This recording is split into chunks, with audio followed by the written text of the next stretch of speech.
In Iloilo, there's a story that has been whispered about for years. A group of students rented a boarding house near their university.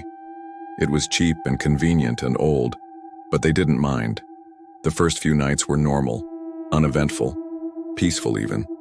But then one student woke up at exactly 3 a.m. to the sound of soft crying. It came from under her bed. At first it was just a low, sad sound, but then it started to increase in volume, turning into sobs, then laughter. When she peeked under the bed, there was nothing there. At first she thought it was just her imagination, the classic case of a student staying up too late, studying too hard, and letting her mind run wild. But the next night it happened again, and the night after that, and the night after that. It was during one of these nights that she decided to tell her boardmates about it.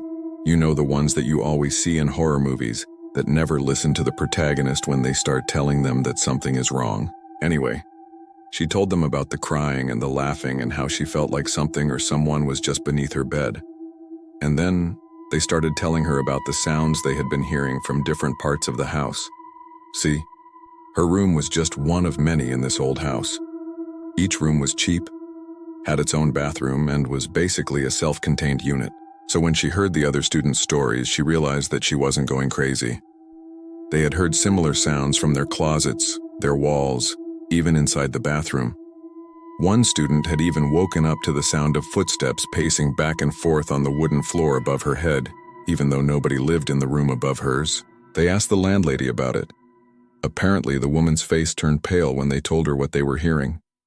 She admitted that years ago during martial law, the house was used as a safe house for activists. Students from all over the country would come and stay here. They were usually only there for a couple of days before disappearing. And those that did stay behind never came out. That night the crying came back, but it wasn't under the bed anymore. It was right beside her ear. And it wasn't crying anymore. It was whispering. It was whispering her name.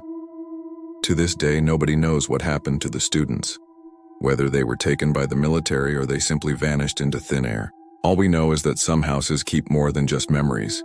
They keep the voices of those who were silenced. If you like this story, don't forget to leave a like and subscribe so you never miss out on any of our terrifying tales. Follow Creepypasta for more.